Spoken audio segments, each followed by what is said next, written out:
Okay, so andito ako ngayon sa condo namin sa Cavite. Ang water namin, ito may dalawang faucet na kami, dalawa na. At ito yung original na nakakabit. Tapos ito yung bagong kabit, yung merong water filter na.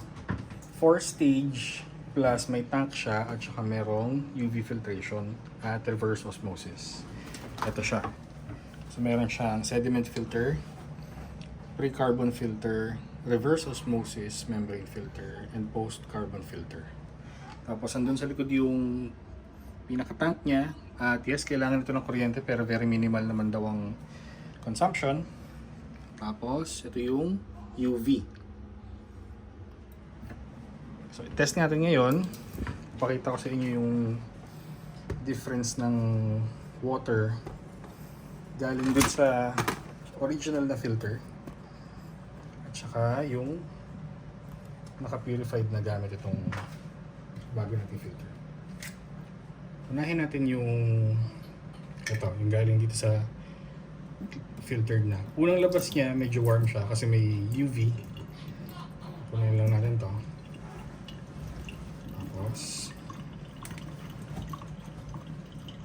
14. Ulitin natin.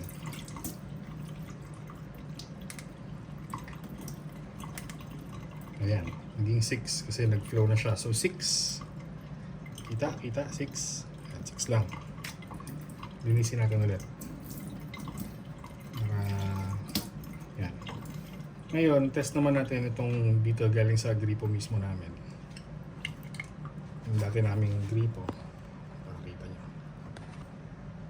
Ayan.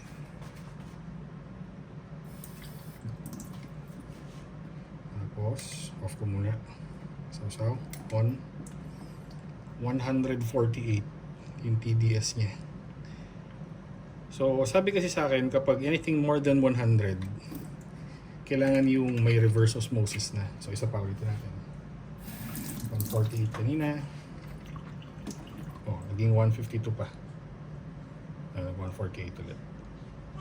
Yun yung effect ng filter. Test naman natin ngayon tong sa shower galing. So, may heater, kasi yung shower head. Kuha ko ng tubig galing sa shower head.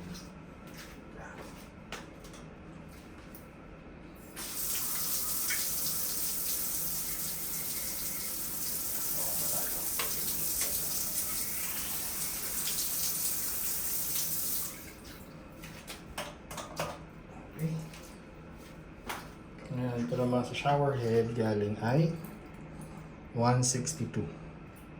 157. Mas mataas pa kasi ito sa lababo.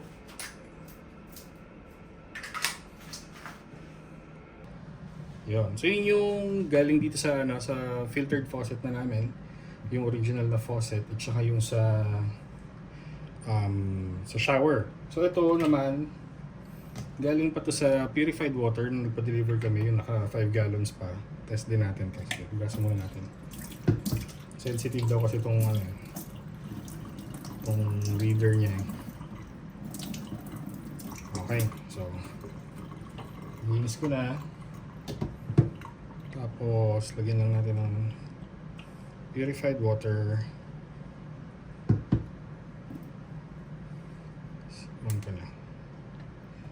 Ayan, 002. So ito 006. Ito 002 yung purified. Tapos ito galing pa to sa malalaking filter, as in malalaking filter at saka yung mga equipment para sa water purified water stations. Kasi ito 140 plus, 150 plus sa pag galing lang mismo sa gripo. So very close na yung linis nito dun sa purified water na nabibili na 5 gallons. Yun, so yun yung effect nung filter na nabili namin. Kakabit lang yan kanina, so hindi ko pa ma-review kung ilan ang dagdag sa kuryente. Pero very minimal.